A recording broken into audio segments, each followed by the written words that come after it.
Il est difficile aujourd'hui d'écarter l'hypothèse que Trump a son corps défendant ou non, peu importe la question de la conscience, serait piloté par les oligarques russes.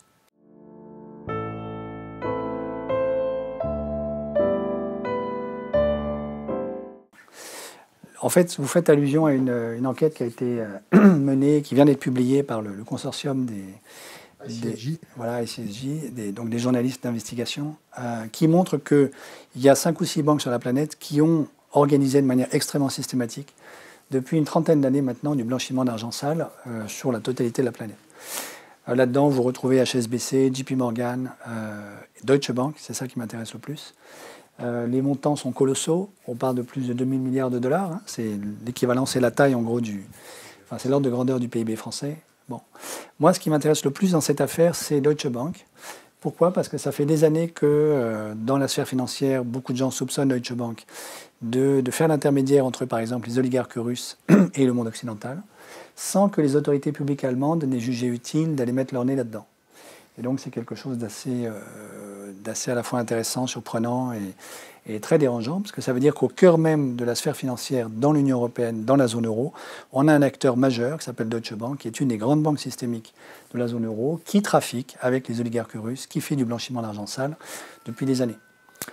L'une des conséquences de ceci, par exemple, et ça je pense que c'est une révolution intellectuelle dans la géopolitique mondiale, c'est le rôle de Deutsche Bank dans le sauvetage financier de Donald Trump au début des années 90. C'est quelque chose qui a été montré par un historien américain qui s'appelle Timothy Snyder, qui est prof à Yale et qui a écrit un bouquin que je vous recommande vraiment, que j'ai lu il y a 2 ans, qui s'appelle The Road to Unfreedom, donc le chemin de la servitude, où Snyder montre ceci. Au début des années 90, Trump était complètement défait financièrement, parce que vous savez que c'est un très mauvais businessman. Il avait des dettes qui s'élevaient à plusieurs millions, ce qui pour un individu commence à faire beaucoup.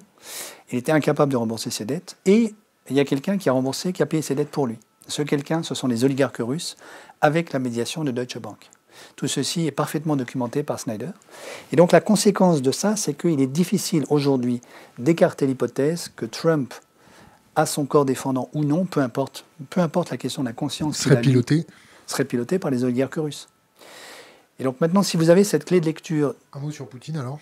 Oui, alors la question c'est, derrière les oligarques russes, évidemment, il y a Poutine. Ce que montre Snyder, c'est que Poutine est un type extrêmement dangereux, dont l'idéologie politique aujourd'hui est inspirée par un gars qui s'appelle Ivan Alexandrovitch Ilyin, qui est le grand idéologue fasciste russe des années 20, et c'est lui qui a théorisé l'idée du panslavisme militarisé russe qui doit occuper la totalité de l'Europe. C'est ça, l'arrière-fond idéologique de Poutine. Ilyin est le seul gars que cite Poutine de manière récurrente dans ses discours publics. Et c'est un type, franchement, dont l'arrière-fond intellectuel, politique, idéologique est vraiment très, très nauséabond. Ce qui ne fait absolument pas peur à Poutine. Et donc ça jette une lumière assez intéressante sur, disons, la stratégie politique de Poutine, qui rend la chose assez compliquée. C'est-à-dire, je pense que nous, en France, on est habitués à penser le monde en termes de... Il y a les pro-atlantistes, disons, d'un côté, et il y a les pro-russes de l'autre. Et en fait, la situation aujourd'hui est beaucoup plus compliquée que ça. Les anti et les anti. Voilà, exactement. Alors, c'est plus compliqué, pourquoi ? Parce que, d'un côté, la Russie, au fond, est une puissance moyenne. C'est une petite population, 150 millions d'habitants, tous massés à l'ouest de l'Oural. Donc, c'est un petit pays, fondamentalement, la Russie, qui n'a plus du tout la puissance dont elle disposait à l'époque de l'Empire soviétique. Dans le même temps, c'est le seul pays dont on me dit, quand je discute avec des stratèges militaires, qu'il a une vraie stratégie au niveau mondial qui articule à la fois la propagande politique, le hacking informatique, la stratégie militaire. Et aujourd'hui, par exemple, au Moyen-Orient, ceux qui sont vraiment les maîtres du jeu sont les Russes aujourd'hui. Donc l'Occident a complètement perdu le contrôle de ce qui se passe au Moyen-Orient, y compris maintenant de ce qui se passe au Liban, à travers, disons, la position extrêmement dure du Hezbollah, donc de l'Iran, et donc, in fine, de la Russie. Donc, ça veut dire, Poutine, d'un côté, est un type qui est inspiré par une idéologie fasciste de prise de contrôle sur l'Europe. Il n'a évidemment pas les moyens de cette politique aujourd'hui. Donc, qu'est-ce qu'il fait ? Ce qu'il fait, c'est qu'il essaie de contrôler son grand ennemi, qui est les États-Unis, en poussant, depuis une trentaine d'années, un gars complètement perdu qui s'appelle Donald Trump, qui est arrivé au pouvoir grâce à la manipulation des élections d'il y a 4 ans et qui va essayer de refaire le coup en manipulant de nouveau les élections avec la complicité de la Russie. Le précédent, non pas Barack Obama, mais Bush, Ouais. il y avait aussi un petit micmac avec les élections, non? La Floride... Oui, tout à fait, c'est vrai. Donc, ce n'est pas la première fois que les élections américaines sont probablement trafiquées. Mais là, disons, il y a quelque chose de beaucoup plus systématique à travers, disons, le hacking russe sur les réseaux sociaux, la manipulation des élections et la manipulation d'un type, Donald Trump, qui est tel que, lorsque vous y réfléchissez 2 minutes, vous pouvez vous demander quelle est la décision qui a été prise par Trump depuis 4 ans qui soit vraiment défavorable aux Russes. Et depuis que j'ai cette lecture, je ne trouve pas. Je ne vois pas de décision prise par les États-Unis, par la Maison-Blanche, qui soit fondamentalement défavorable aux Russes, y compris le retrait... Comment ? Les sanctions, non? Lesquelles ? Vis-à-vis de la Russie ? Non, ça c'est de la blague.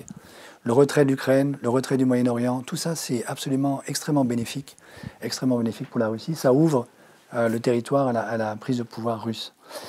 Ça ne veut pas dire qu'il faille diaboliser Poutine et qu'il faille, par exemple, à mon avis, pour la France aujourd'hui et pour sa souveraineté, refuser de dialoguer avec Poutine. C'est certainement un interlocuteur indispensable.